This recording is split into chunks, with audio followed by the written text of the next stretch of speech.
Audio Lecture, Unit 4B, The Greek City-States in the Mediterranean. The Greek City-States. Always do a map check when we start one of these, folks, so you know exactly the area we're talking about. Remember, we have moved farther west than we've ever been before on our map. Greece is a mountainous peninsula which includes thousands of islands, making political unification very difficult. Most of this was discussed a little bit in Lecture 4A. The mountainous region makes it very difficult for city-states to unify, and instead they develop more autonomy or independence from each other. We live around the sea like frogs around a pond, Plato said. The relative geographic isolation of Greece led to the emergence of city-states, a city and the surrounding region, instead of one big united kingdom or empire. Each Greek city-state considered themselves independent of every other city-state, and oftentimes they would war with each other. Sometimes they would trade with each other. And every now and then they would have to put their differences aside to unite against a common foe, like they did in the Mycenaean period against Troy, and like they will during the Classical Age against Persia. City-states included, ultimately, a central marketplace known as the Agora and an elevated area called the Acropolis. In the elevated area, there would be temples as well as sometimes defensive fortifications so they could see around the area and see anybody coming to attack them. The Agora would be, like I said before, the central marketplace where people would go and do their daily shopping, as well as oftentimes that's where people went to meet to socialize. Armed citizens were called hoplites, and they served in the infantry to protect each individual city-state, also known as a polis. Polis is just the Greek word for commonwealth or city-state. All Greek city-states, or polises, were concerned with food shortages because only 20% of Greece's land is arable, meaning available for planting. So if only 20% of the surface area is plantable, food shortages are pretty regular.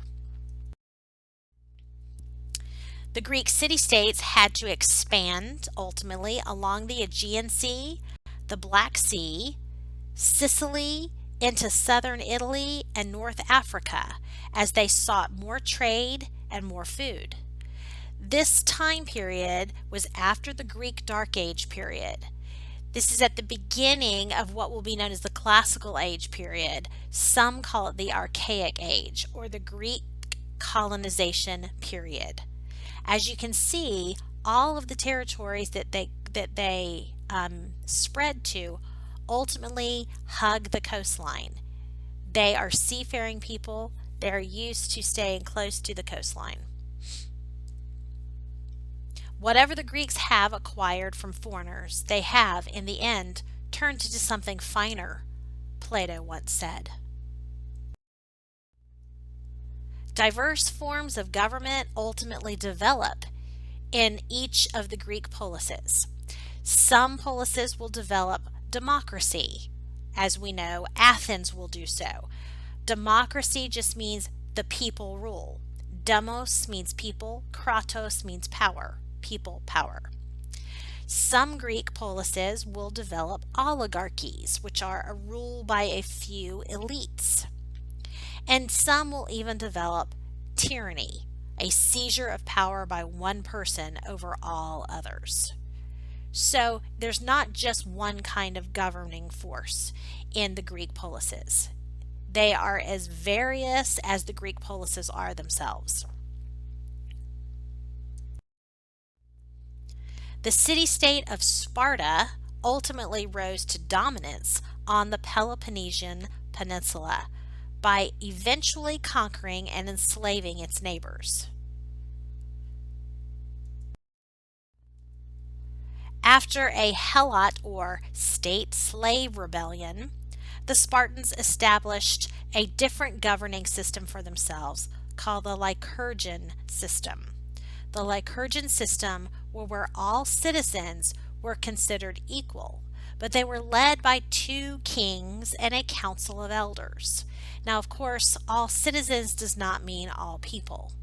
Citizens are grown native born men of a certain age, not slaves, not women, and not those who are too young to be considered of age.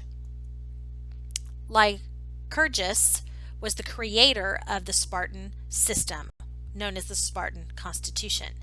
His reforms ultimately stressed equality, military fitness, and austerity. The Spartans were known for their military might. They were the best land army out of all of the Greek polises. The Lycurgan system also forced Spartans to place military defense of Sparta ahead of their own personal, individual needs. As a matter of fact, even above the needs of their own family. Spartan boys began their military training at age 7. They were taken away from their families and they were sent to military barracks, where they would not really be able to see their families or really be considered the sons of their parents. They became wards of the state instead. And then they became lifelong soldiers. They were expected never to retreat in battle. Now, when I say lifelong soldiers, you do need to recognize that there's a little bit of a misnomer there.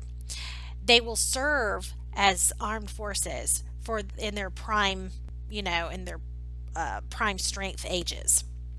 After the age of 30, they will be put in a kind of reserves unit, if you will. They can be called upon if they need be. It is when they become that age that they are eligible to serve in the Lycurgan system as part of the council if they are chosen to. It is a form of an oligarchy in that way. They were so well known as soldiers that when they were taught to never retreat in battle, they would fight to the death rather than retreat. The famous 300 that fought against the Persians at the Battle of Thermopylae comes to mind. We'll talk more about them later on. While men served in the military in Sparta, women ran the estates and, quote, owned the land. Now, when I say own the land, they didn't really control what happened with the land. They were in charge of the land, we should say. They were in charge of maintaining the slaves to work on the lands and to raise sons that would eventually be sent into the military as well. The women in Sparta were recognized for their contribution of raising good, strong sons that were needed for that Lycurgan system for the military. So they were recognized and valued in that society. They were not equal by any means, but they were recognized and valued, more so than we see in other societies and even in other Greek polises.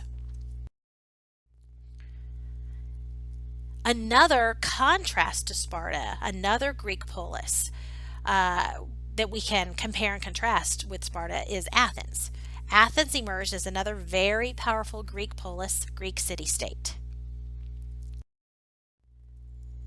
The Athenian aristocrats were led initially by Draco, who had seized land from smaller landowners and sold many indebted farmers into slavery.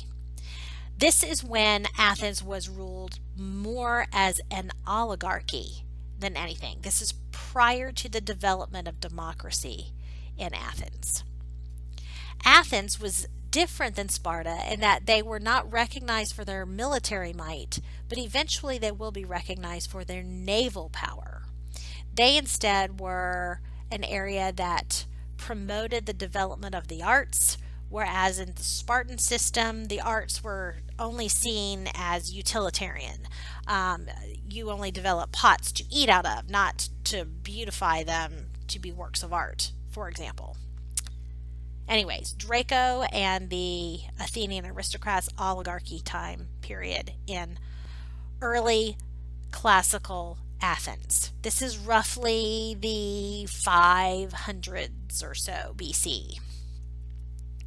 Draco's reforms, however, they were a difference than we've seen in other areas. They represent the first step in the eventual development of the Athenian democracy. This is because Draco established, quote, the rule of law, indicating that everyone was equal in the eyes of the law. However, the punishments for breaking the law were severe. In fact, they were often called draconian, meaning harsh. The ancient Greek Plutarch remarked, Draco himself, they say, being asked why he made death the penalty for most offenses, replied that in his opinion the lesser ones deserved it, and for the greater ones no heavier penalty could be found. So it's a harsh rule, it's a harsh law, but there was equality before the law. Under Solon, the nobles in Athens were allowed to keep their lands, but many of the slaves were actually freed. The Solonic reforms were another step in the direction toward Athenian democracy. Solon also gave commoners the right to vote, transforming Athens eventually into a democracy. They developed the idea that all native-born males had the right to have a say in the Athenian assembly that's created. One man, one vote. No man's vote, no matter whether he owned a big, huge amount of property or nothing, was any different. One man, one vote. That is direct democracy. Now, this did not happen overnight. It happened over a period of time. But remember, when we say all citizens have the vote, we mean all native-born males of a certain age, not slaves, not women. So, for example, in a polis roughly 20,000 people in size, maybe 5,000 of them actually have a vote. This is how it was divided between two different governing bodies. The Council of 500 was basically what would be like the upper class governing body. And then you had the Popular Assembly, the Ecclesia, which was where the majority of the citizens, roughly 5,000 to 6,000 citizens, each having one vote.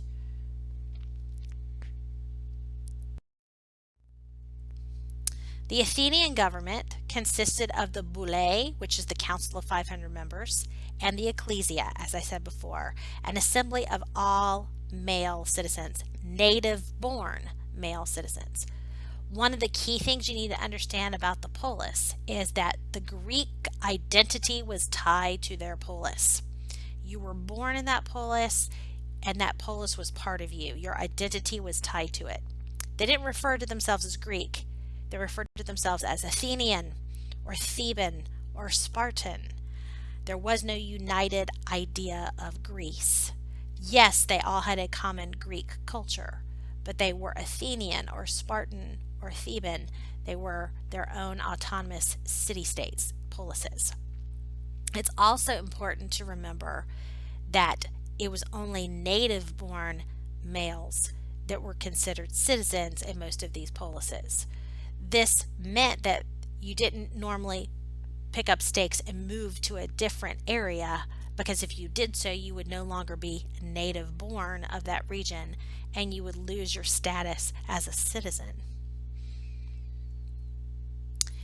In Athens, the Areopagus, I think that's how you say it, Areopagus, was where the Athenian leaders would meet. Sometimes Areopagus, I think, Areopagus. And another quote about the Athenians was, "We alone regard a man who takes no interest in public affairs, not as a harmless, but as a useless character." The idea of civil service and of taking part in the decision-making process of your community was a big part of being a citizen in these polises, especially in Athens as they develop democracy. Idiotes is what those are called who are not interested in public affairs. I find it astonishing that here wise men speak on public affairs while fools decide them, a foreign king said.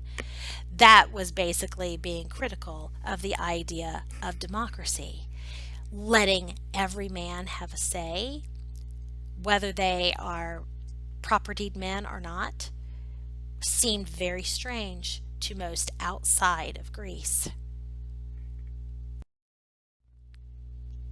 Women, non-Athenians, and slaves could not participate in the Athenian democracy.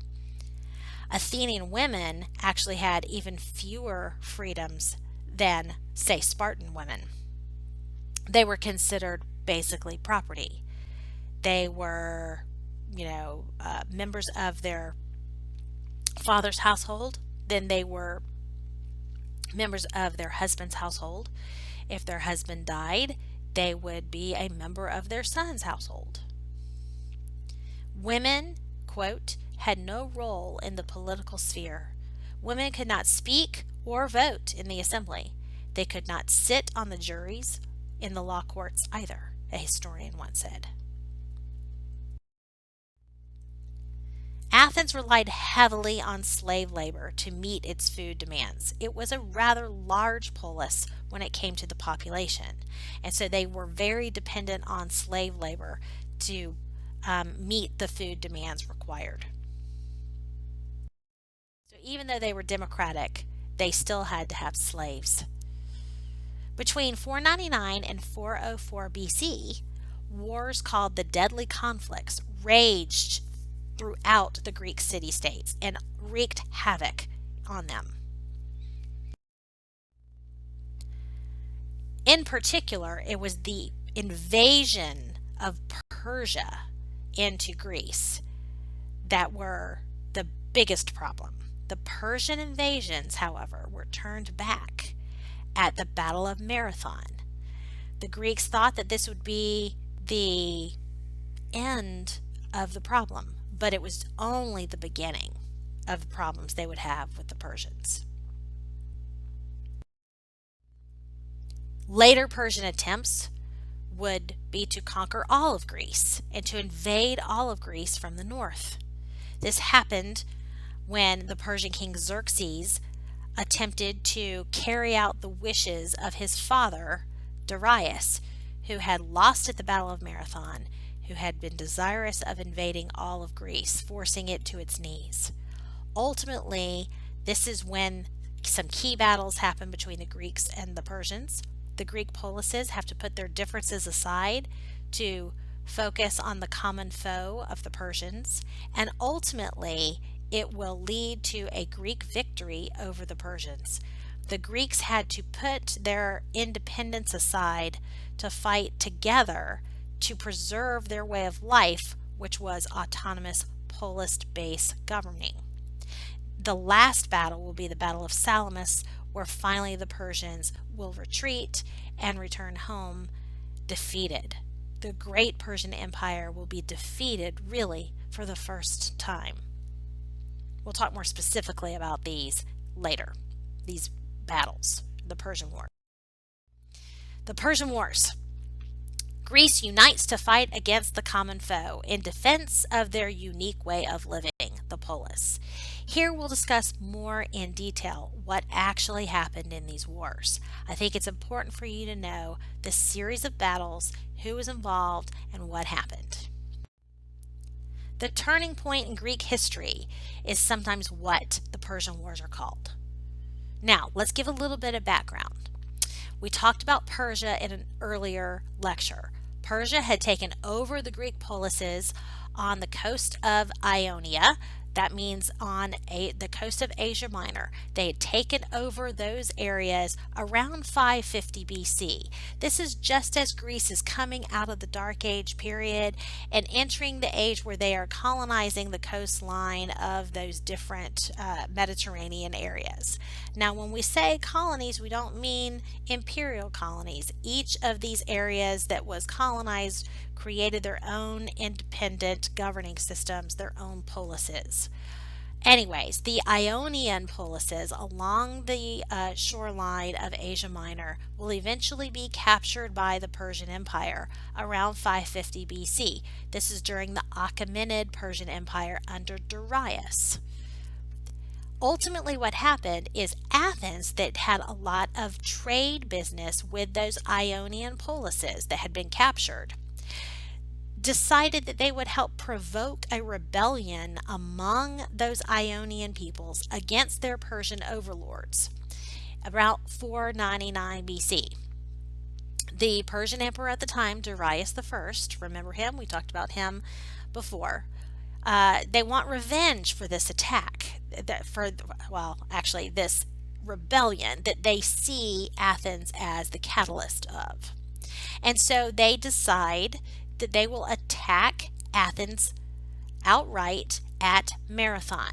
You see where Marathon is located by looking at that map, right there on the coastline of Athens, across from the Ionian coast.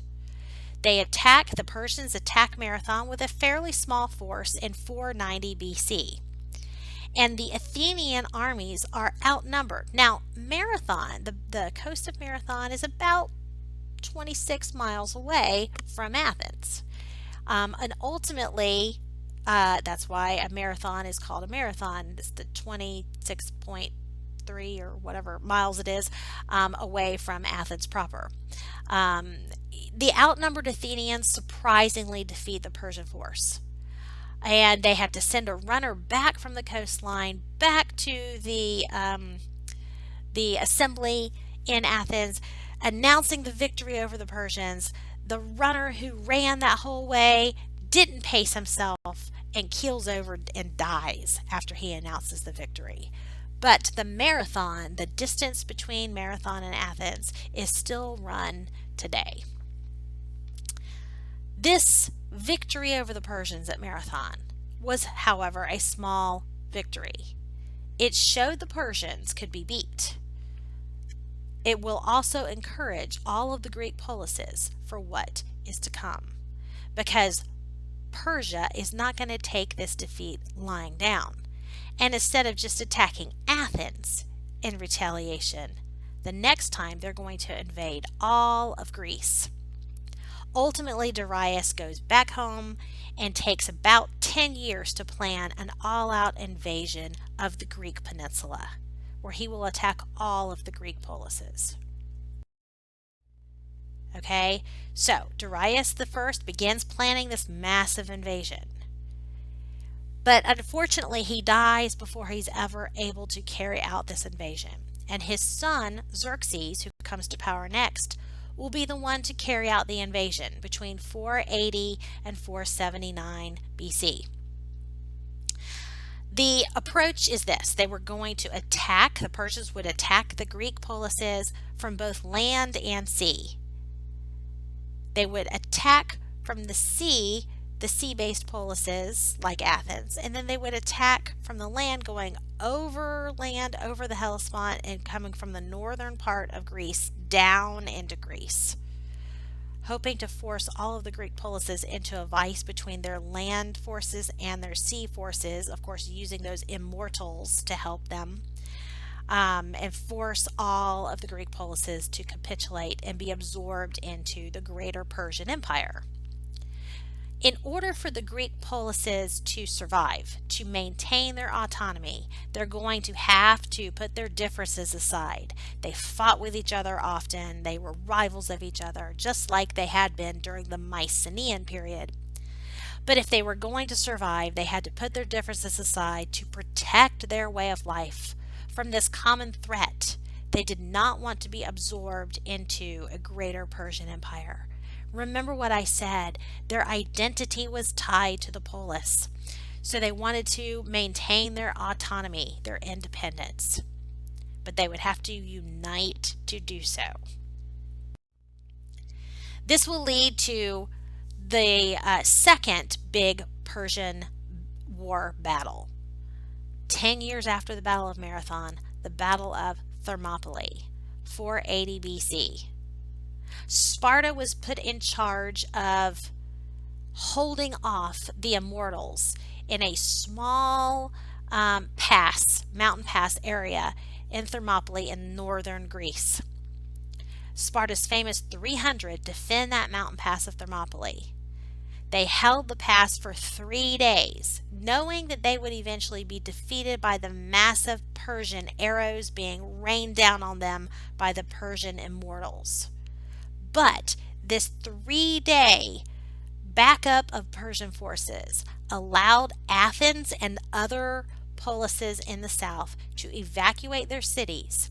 So after the Persians finally defeat the 300, they move into the southern polises to sack the cities, and it's a hollow victory for them because the Athenian citizenry is gone and the navy is maintained. The Athenian navy would stay intact to fight another day, thanks to the hero Spartan soldiers who basically sacrificed themselves to hold off the Persian forces long enough that that could happen.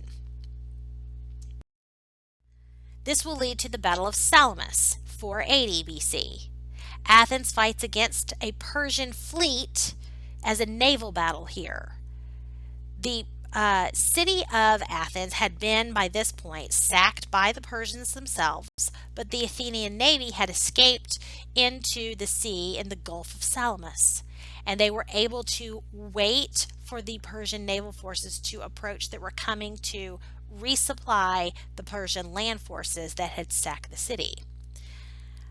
So these approaches to reinforce those land troops will be attacked by the Athenian fleet.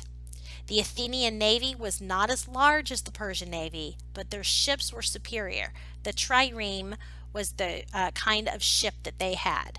The Greek trireme, if you see down here, there's an illustration of it. They were smaller, they were lighter, and more maneuverable than the Persian ships. Being in a small area like the Gulf of Salamis made it necessary for a smaller ship to be able to maneuver in the area. And ultimately, by drawing the Persian fleet into that smaller area, these Greek triremes were able to defeat them. They were able to surround them, and they were able to defeat them soundly. They sunk most of the Persian ships by ramming them with the front of the trireme, which was designed specifically to poke holes in enemy ships.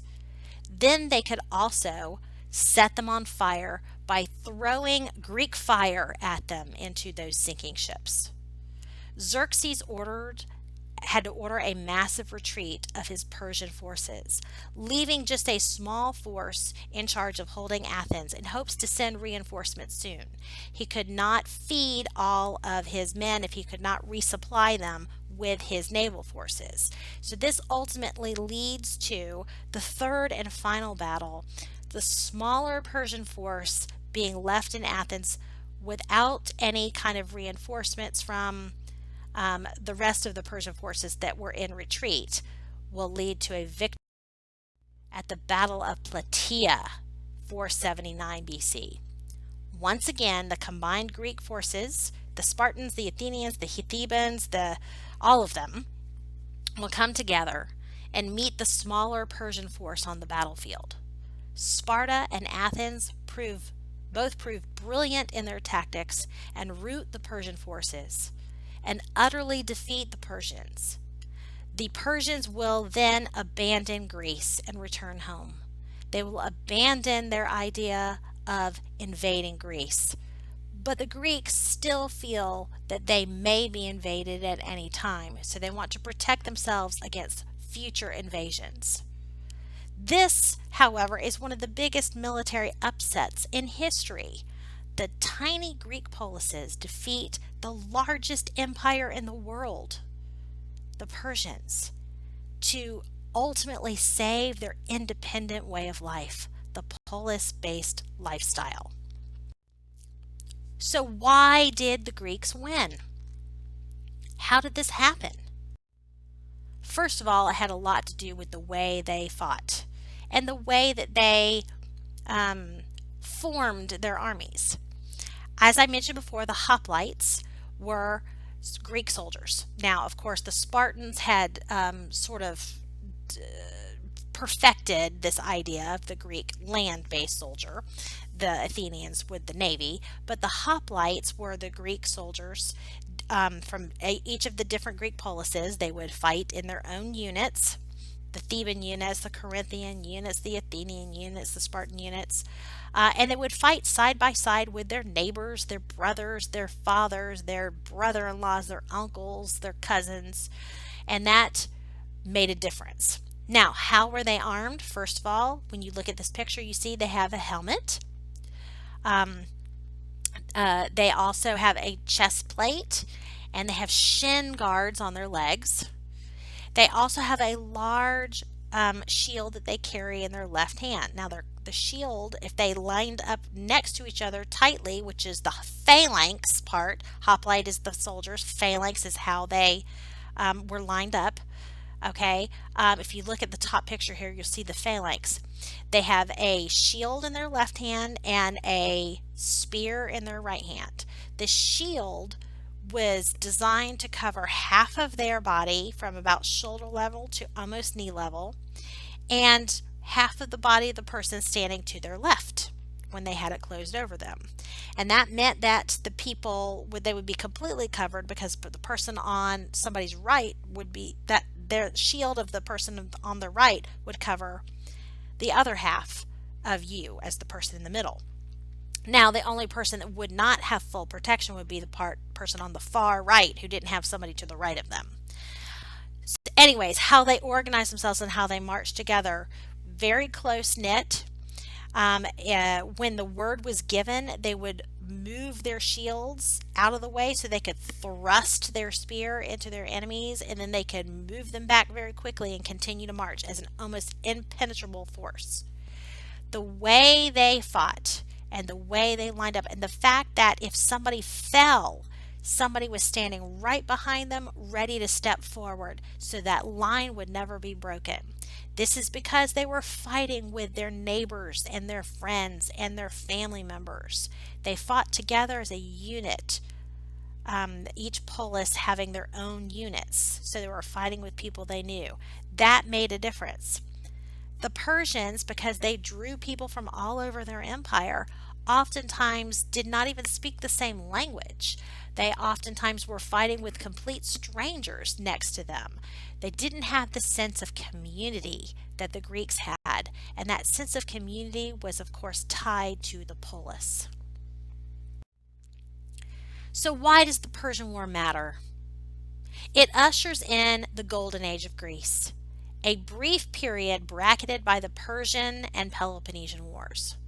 That's the whole bookend metaphor. This golden age of Greece happens between the Persian Wars, ushered in by the defeat of the Persians in the Persian Wars, but it ends with the Peloponnesian Wars, which is basically a civil war between Greek polises that causes a weakening of all of Greece, allowing them eventually to be overrun by outsiders. Now, the Delian League was created after the Persian Wars were over. The Delian League was a naval alliance led by Athens and the liberated Ionian Greek city-states from Persian oppression that had started off the whole Persian Wars in the first place. Now, the reason they formed the Delian League in 478 after the defeat of Persia was because the Greek polises recognized that the Persian Empire could try to retake Greece once again. And if they were going to do so, they really believed that it would be done by sea. So they needed to prepare for that. They needed to defend themselves against a future possible Persian threat. Since Athens had the best navy in all of Greece, They were the ones chosen to head up this Delian League. Other Greek polises would send money annually to Greece, dues to the Delian League or taxes to the Delian League that would be utilized to build a massive fleet in Athens to protect the Greek coastline from a future Persian threat. Eventually, the wealth that Athens will gain from the Delian League will be used to rebuild their city, which had been burned almost to the ground by the Persians, and to rebuild themselves to create their own golden age in Athens. Eventually, they will use the wealth to browbeat other city-states, other polises, into becoming subjects to Athens themselves. So, ironically, even though the Greeks had defeated the Persians in order to preserve their polis-based lifestyle, to avoid becoming part of an empire, eventually the Athenians will do just that. They will create an empire, forcing other Greek polises to acknowledge their dominance over them due to this Delian League that they have been put in charge of to protect all of Greece from a future Persian threat. This Athenian empire, if you will, peaks under Pericles. Basically what happened is after several years of paying dues into the Delian League, there were some polises that decided they wanted to leave. It's time, we don't want to keep spending this money to Athens to defend us against a future Persian threat, which doesn't seem to be happening. But Athens would not allow them to do so. Athens basically threatened, if you try to leave the Delian League, we will take over your polis. We will use this massive navy that we have built thanks to your dues, and we will come and conquer you, which is what they did. Then they forced those other polises to be their subjects. So even though Athens is the birthplace of democracy, that democracy is only for the native-born Athenians, not for those other polises that they subjugate to their control. So it's kind of weird that they are simultaneously a democracy within Athens, but they are also an empire conquering other polises and forcing them under their control, not sharing their democracy at the same time. It's kind of ironic. Anyways, it will peak under Pericles. Pericles is a Greek citizen who, just like everybody else, had one vote in the Athenian assembly, but he was able to gain a lot of influence because of his gift of gab. He was very good, a very good orator, a very good speech maker, and in the Athenian assembly, even though every man had one vote only, if you were a particularly persuasive individual, if you were able to convince other people to vote the way that you wanted them to vote because you were convincing in your speech, you could gain a lot of influence in that assembly, even though you only had one vote technically. That was Pericles. One of the things that Pericles was able to do was rebuild the city of Athens using some of the dues money that was paid to the Delian League. After the Athenian navy had been built up to be of massive proportions, the money was still coming in. And he argued, let's use some of this money to rebuild Athens to be the greatest city in all of Greece. So the big building projects that you see are like the Acropolis structures that are still there in Athens to this day, with the Parthenon, etc. All of those were built during the time of Pericles. That's why it's sometimes called the Age of Pericles. So you can still see evidence of the Age of Pericles if you go and visit Athens today. Under Pericles, Pericles' funeral oration is considered the greatest speech in history, and we may do an exercise using a bit of his funeral oration speech at a later date. Here's part of it here. Our system of government does not copy the institutions of our neighbors.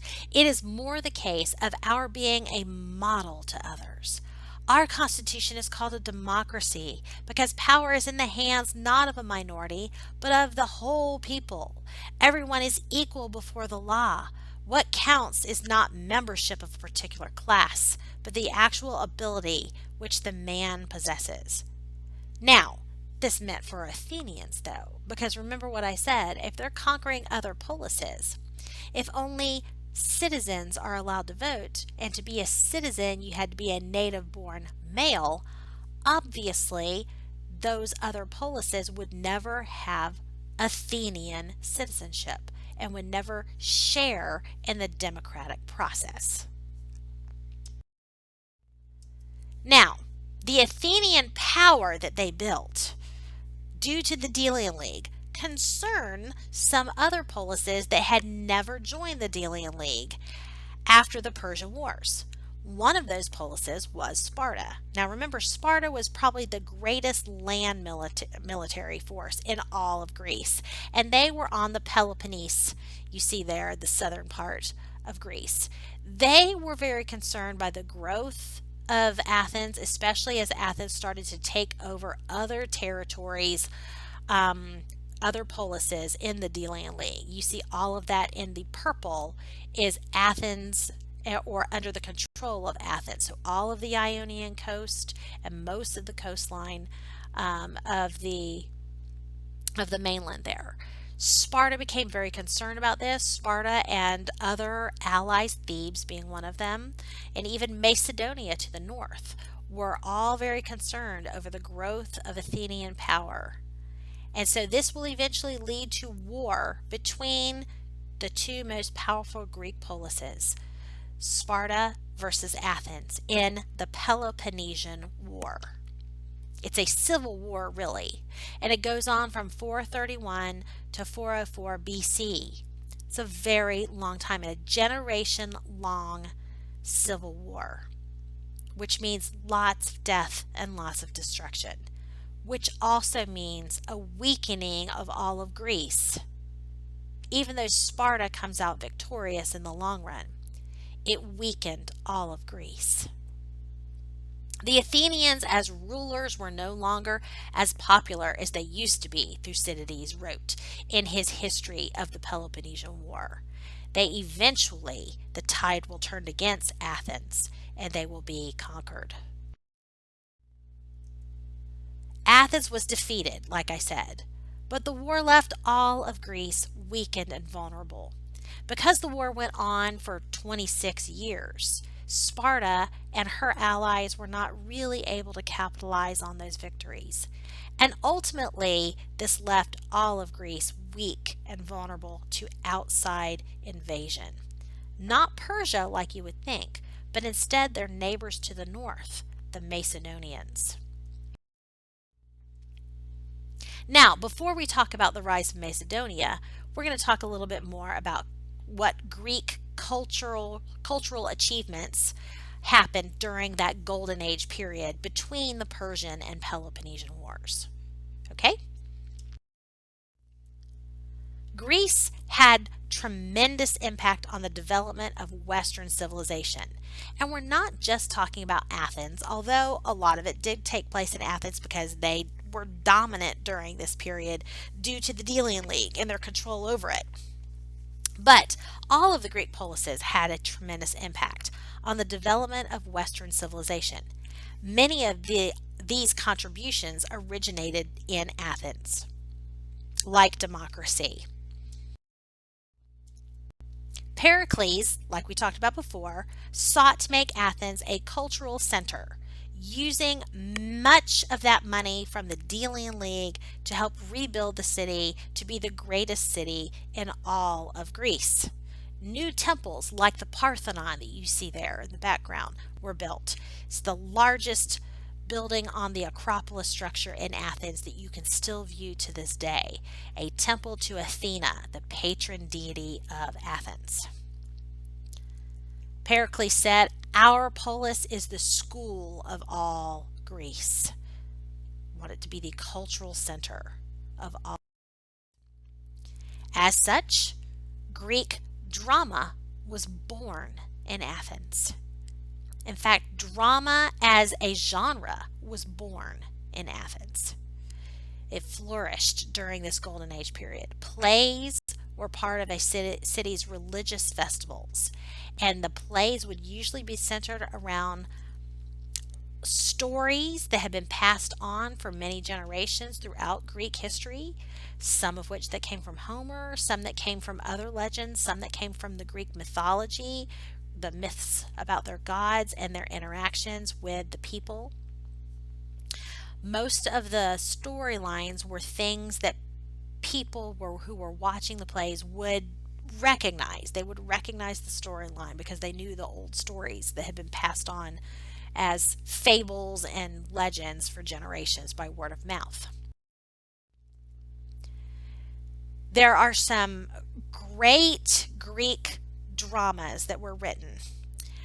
Sophocles was one of the most significant of all of the Greek playwrights, in particular Greek tragedy.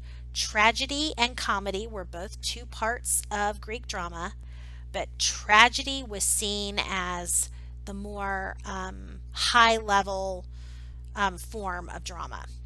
Sophocles wrote the Oedipus Rex trilogy, Oedipus Rex, also Oedipus at Colonus, and Antigone, all part of the same trilogy. The Oedipus stories, which were from the Archaic period, that he incorporated as the baseline of his stories, so everyone would recognize the storyline. And also Aeschylus was another great Greek tragedian who wrote the Oresteia. Skilled craftsmen were also hired and from all over Greece to come to Athens to help rebuild the city. This will, of course, influence Athens' economy as well. Unskilled men were laborers and slavery was common, yes, but also you will see the development of great architectural skill, mathematics, as well as artistic styles during these great building processes. Women were protected by law in Athens, but as we said before, still had few public roles. Their main function was child raising. That did not change during the Golden Age period. Aristotle wrote, "The loom is a woman's work, not debate. The man is by nature fitter for command than the female, just as an older person is superior to younger, more immature person." Also by Aristotle, the temperance of a man and of a woman, or the courage and justice of a man and of a woman, are not the same. The courage of a man is shown in commanding, of a woman in obeying. Silence is a woman's glory. So this still is a patriarchal society. Even though we've developed democracy, it's still patriarchal. Prostitution was legal, and even same-sex relations were common and socially accepted in Greek society. All Greeks were polytheistic. They believed the gods lived on Mount Olympus and controlled things that happened around them. Even though they had different independent polises, city-states, they all had a common Greek culture, a common language, and a common religious system.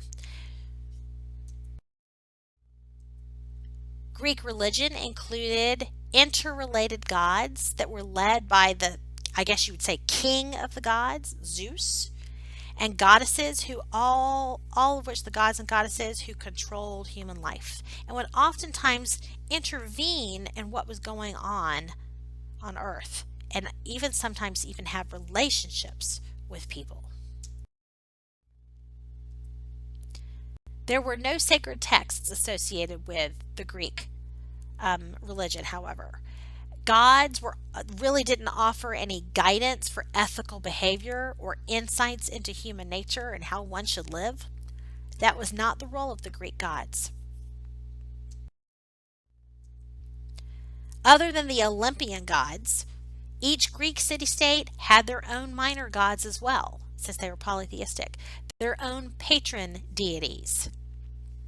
Again, Athens' patron deity was Athena. Athena, of course, is what gave Athens its name.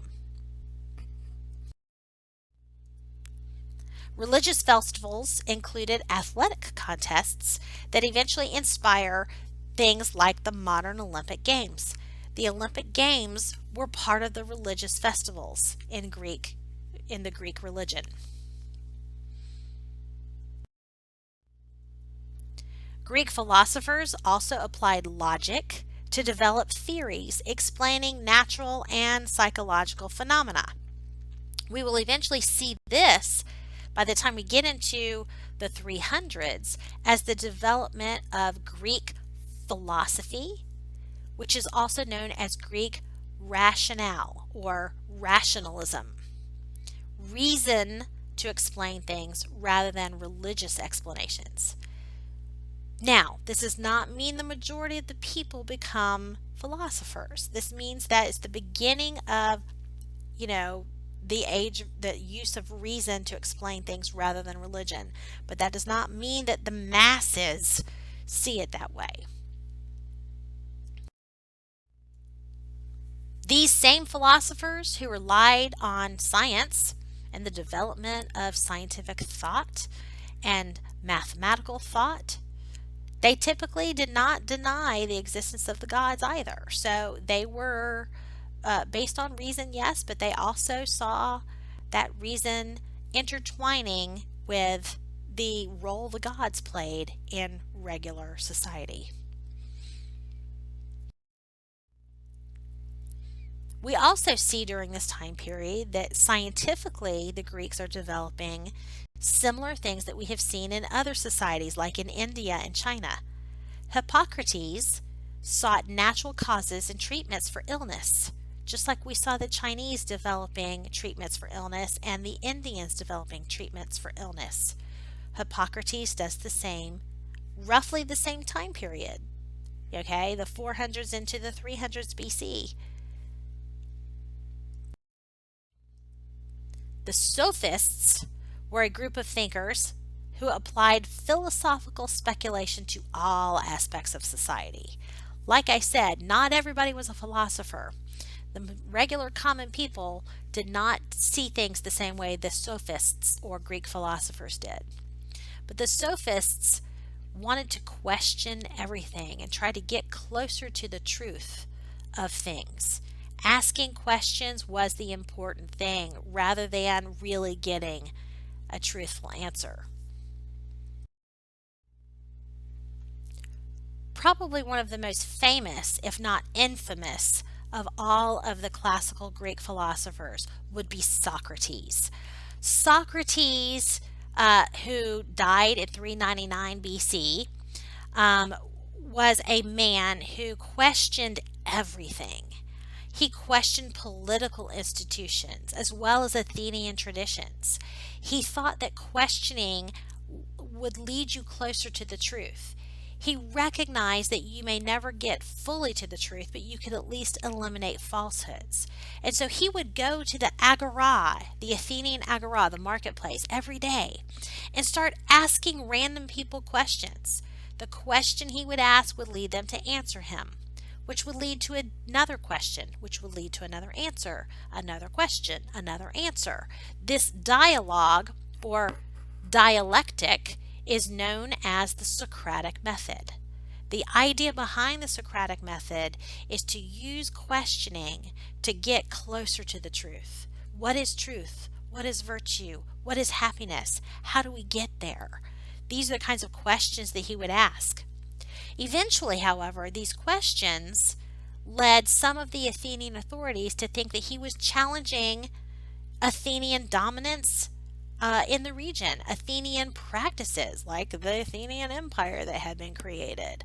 And this was seen as almost blasphemy. He also was seen by some as challenging the gods as a whole, which he never really said he was doing. Eventually, however, he was accused of corrupting the youth of Athens, and he would eventually be put on trial for this. He would be found guilty, and he would be given the choice either exile out of Athens forever or be executed by drinking poison, drinking hemlock. He chose to be executed rather than be exiled because remember, if you are exiled, you are not a citizen ever again anywhere, a man without a country, if you will. And since the Greek identity was tied so closely with the polis, he could never see himself living outside of Athens.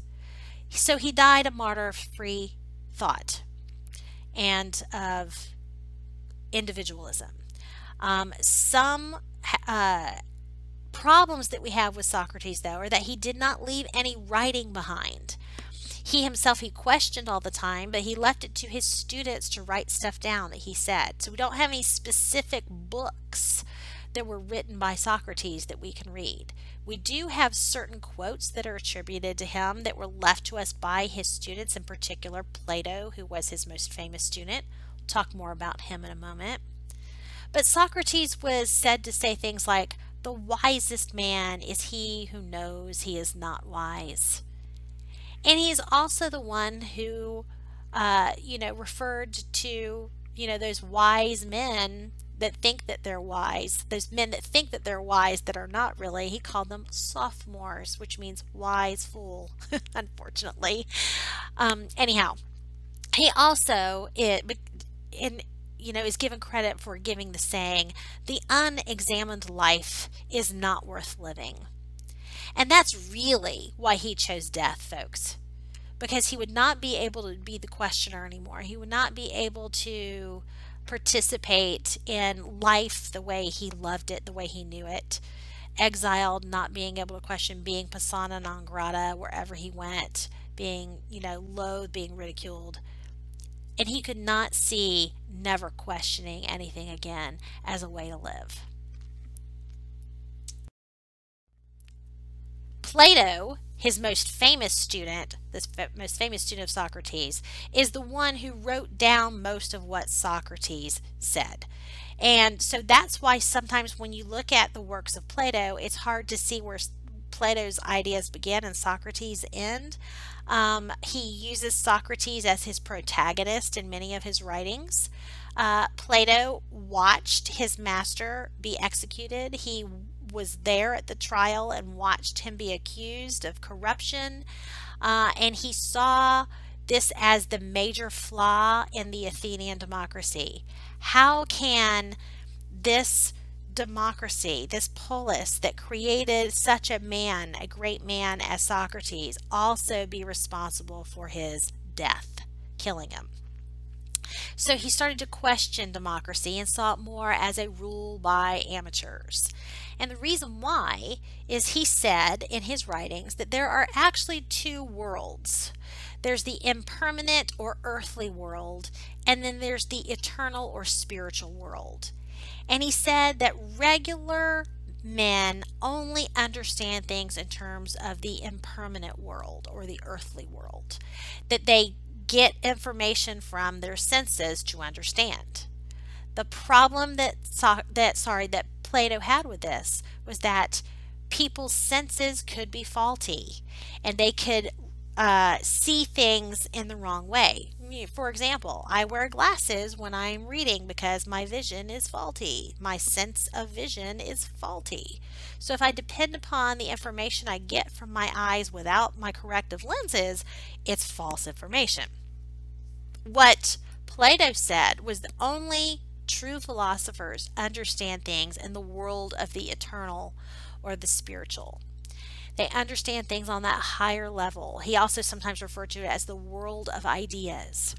And therefore, only true philosophers could really be responsible for making decisions in society for the good of all. So democracy, a rule by amateurs, was not the best kind of government, he would argue. Plato said, "Man is of all animals the most divine and most civilized, but if he be ill educated, he is the most savage of earthly creatures." Plato believed that true knowledge and a virtuous life do not come from observing the world, understanding things through just sensory perceptions. They were imperfect examples because, again, your senses could be faulty. Instead, true knowledge came from that eternal spiritual world of ideas that only a philosopher can understand because it's beyond your sensory perceptions.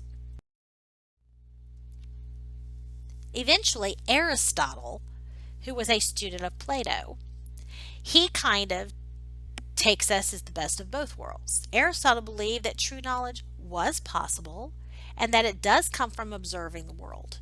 He was what we call an empiricist.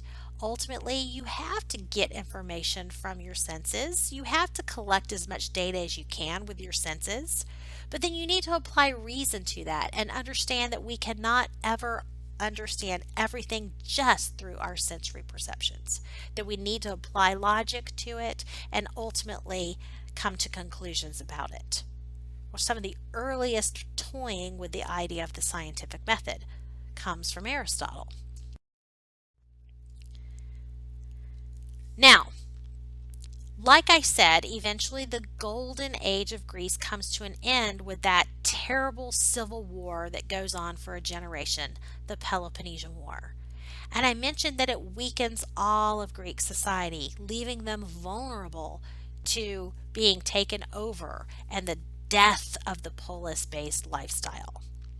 That happens with Alexander the Great. Let's explain how this comes to pass. After the Peloponnesian War, Sparta, even though they were the victors, they sought to create an empire, but rivalries between other city-states were too great.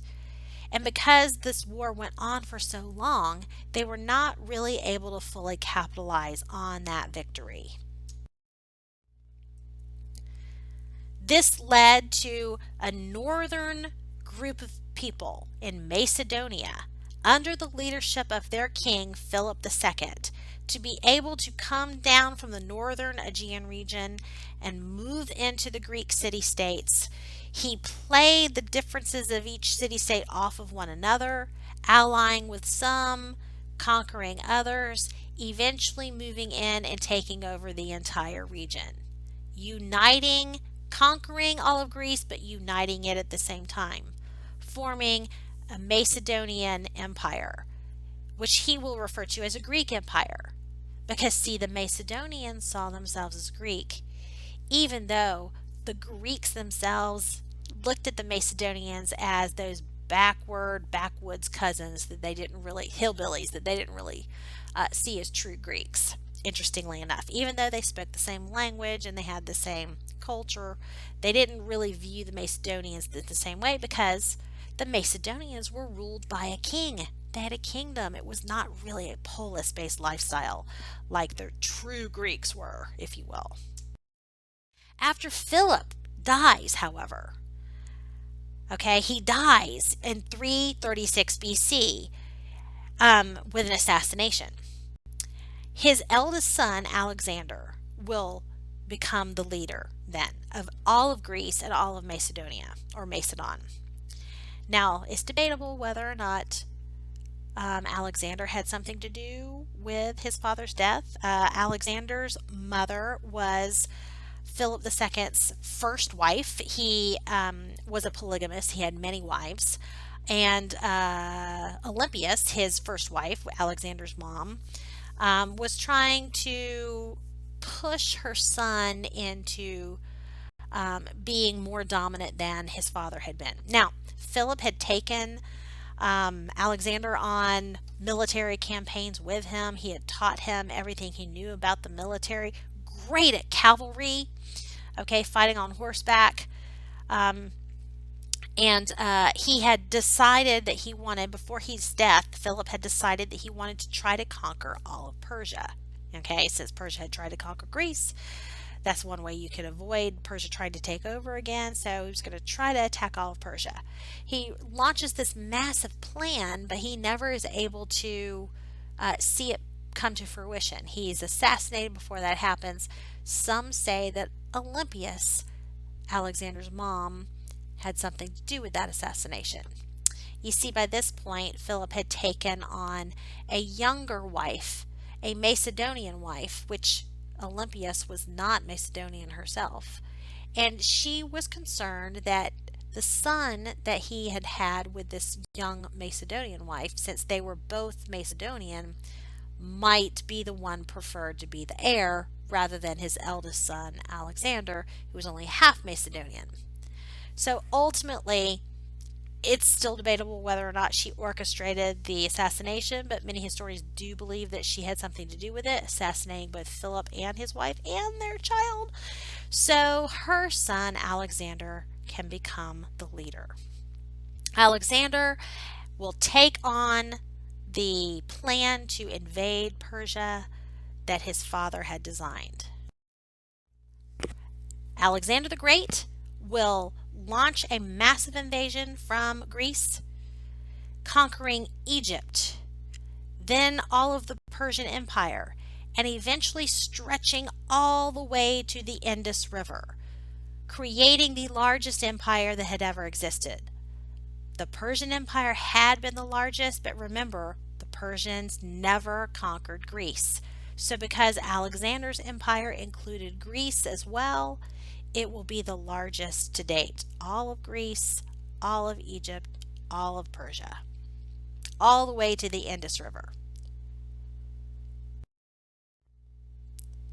Alexander's reign is the beginning of what is known as the Hellenistic period. Hellas is the original name of Greece. It's the Greek word for Greece. As he intentionally, as he's conquering these areas, spreads Greek culture throughout these territories. Now, yes, he is a mastermind militarily.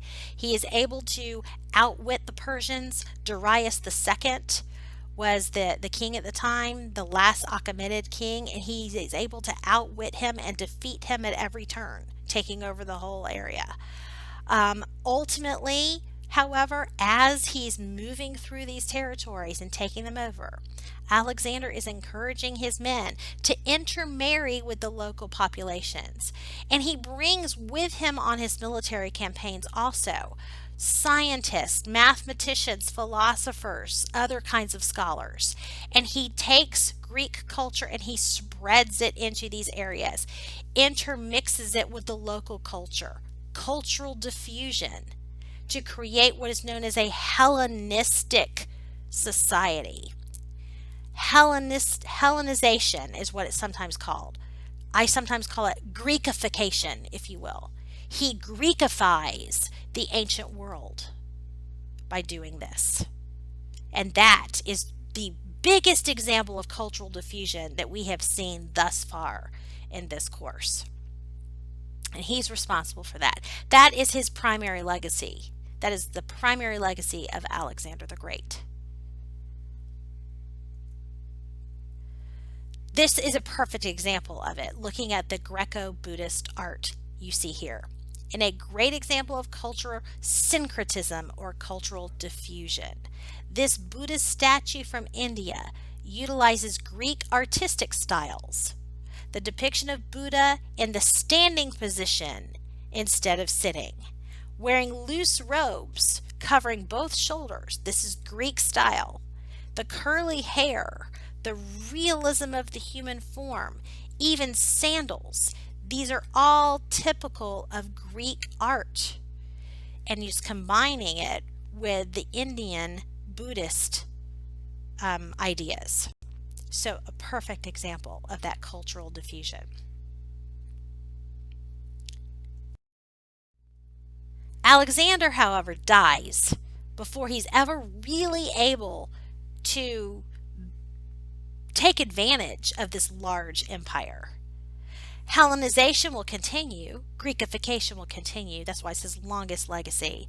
But he dies at the age of 32 after conquering it, largely because, first of all, his men were tired and wanted to go home. He was ready to go to the ends of the earth. They kind of mutiny on him and say they want to go home, so he turns around and decides to go home. And on his way home, he contracts a fever Some think maybe malaria.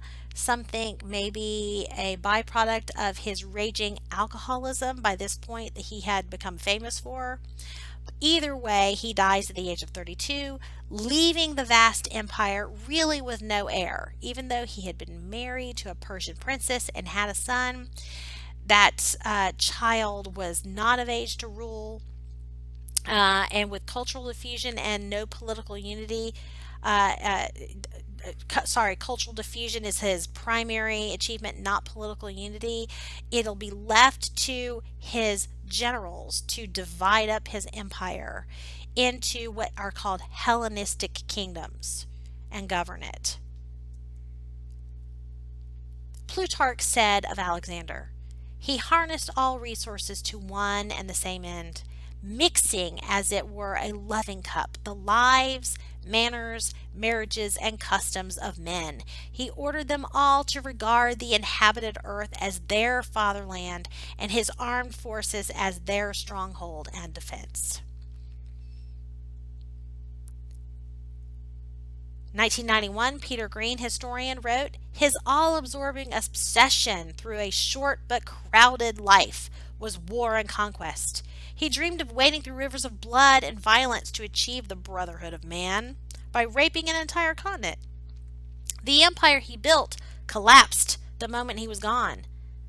He came as a conqueror, and the work he wrought was destruction. These are two very different visions of Alexander the Great. The point of view of each of these is very different. One, Plutarch, seeing him as this glorious man who incorporated all these different cultures together, intermingling it with Greek culture and creating something better.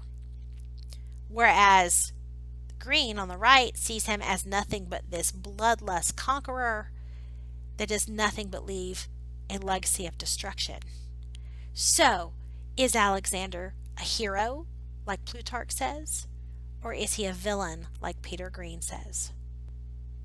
It all depends on your point of view. Yes, he did both. So there's never really, a right or wrong answer here. There's no black and white, only shades of gray.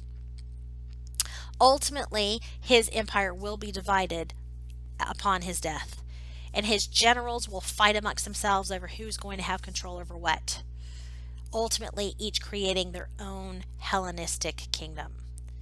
But that legacy of spreading of Greek culture will continue with those Hellenistic kingdoms, and this is one of the reasons why Greek culture becomes the basis of all Western civilization, because eventually the Romans will conquer the Greek Hellenistic kingdoms, what had been part of Alexander's empire, and they will absorb Greek culture, intermix it with Roman culture. And that Greco-Roman culture is what we have as the basis for our Western culture today. Ptolemy was one of those generals under Alexander, who will seize control over a portion of his former empire upon Alexander's death. He seized control over Egypt and creates the Ptolemaic kingdom as a Hellenistic kingdom. Antigonus kept Macedonia and the surrounding Greek areas you see on the map there. And Seleucus ruled Western Asia all the way to India. That Seleucid Persian Empire that we talked about in an earlier lecture is what we're talking about there. So even though Seleucus's empire, or his kingdom rather, is larger than the other two, it is very spread out and not as highly populated. It's not as prime real estate as Ptolemy's or Antigonus. Hellenistic kingdoms. So these Hellenistic kingdoms will, of course, have in them cities that are built by these successors to Alexander. They will build Greek-like cities. That's what Hellenistic means. Remember, Greek-like. Hellenistic cities all throughout these territories, throughout Egypt, throughout Persia. You see Greek architecture, Greek um, ideas, Greek language, etc., all throughout them. Greek Hellenistic cities included cultural centers, theaters, temples, libraries, and marketplaces, just like you saw in a Greek polis on the mainland of Greece. You see Greek ideas all spread throughout the world as a result of Hellenization. The ruling dynasties were Macedonian in these Hellenistic kingdoms, and fellow Greeks filled most all of the political, military, and diplomatic positions. So it was not that even though they did intermingle culture, were still filled by predominantly Greek, these high positions by Greek individuals. That will change as the years go along and as they are conquered one by the Romans. All of the Hellenistic kingdoms shared some characteristics, but language, customs, and religion remained a source of disunity, and they will never unite as one empire as Alexander would have wished it to be had he survived. The Seleucid Empire under Seleucus resisted Hellenizing the native population as much as the other Hellenistic kingdoms did. In fact, instead, he took on more Persian identity than spreading as much Greek culture. Ptolemy, the Ptolemaic kings in Egypt, promoted Greek culture over Egyptian culture, and this led to resentment and civil unrest among the people in Egypt over time. By the way, Cleopatra is a descendant of Ptolemy. So Cleopatra, instead of really being a true Egyptian queen, she's really, she's a Macedonian, in the line of Ptolemy. Cities throughout Alexander's empire, or what is now called the Hellenistic kingdoms, what had been Alexander's empire, those cities, however, became trading markets linked by newly established trade routes with overland caravans, as well as in the sea-based regions, ships. So we have lots of trade routes, lots of road construction, adding on to roads that had been in the Persian Empire before and extending their reach. Rare and exotic commodities or goods were exchanged all the way from the Indus River Valley all the way to Europe as a result. So this is an expansion beyond what the Silk Road, picking up from the Silk Road and extending along the Persian roads and then extending through Greece into Europe. Huge trade networks. Trade networks stretched from China to trade for silk, naming the heavily traveled route the Silk Road, as we talked about before, but now again extending even further west, getting those same goods all the way to Europe. Cities relied on grain trade to feed growing populations, and slave traders prospered because most cities used slave labor. So a big commodity on these trade routes were slaves. Mystery religions formed all throughout these regions, adopting traits of Greek religion, mushing it together with some of the earlier Eastern religions that we've discussed, forming new ideas, mystery religions, and this will continue into the Roman period as well. Greek goddess Isis, a Greek goddess and a Egyptian goddess Isis. You see here, a religion worshiping Isis began in Egypt and spread to Greece and later to Rome. This is a perfect example of this syncretism, as it's called, of religions, which is basically cultural diffusion within religion. Religious syncretism, mixing. Epicurus was a Hellenistic philosopher. During this Hellenistic period, Epicurus taught that pleasure was the principal good in life.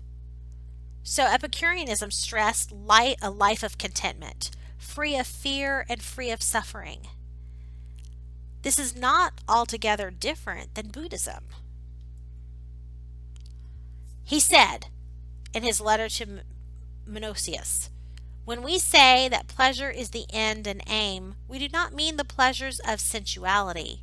By pleasure, we mean the absence of pain in the body and of trouble in the soul, or suffering.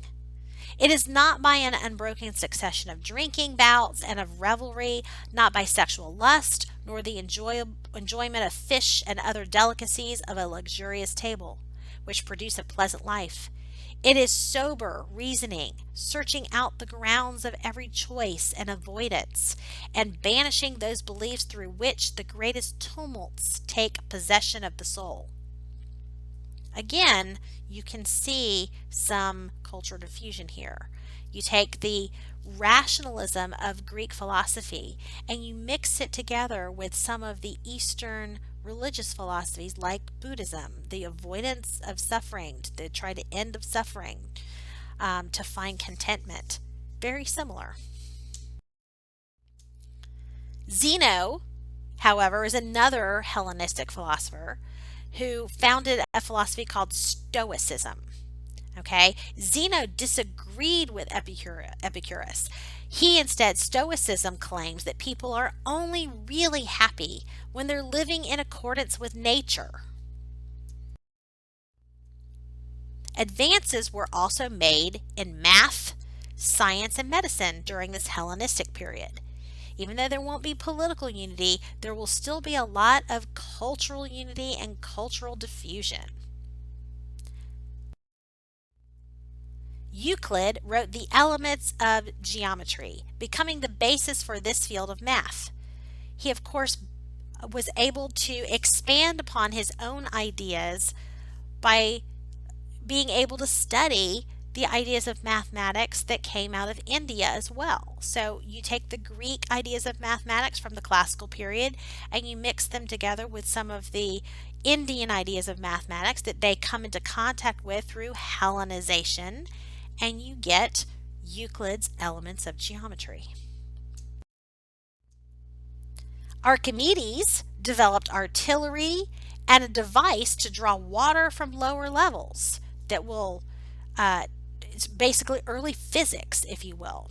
And Archimedes, remember, is the one who found out about water displacement by jumping into his bathtub and seeing the water level rise and figuring out displacement and yelling, "Eureka!"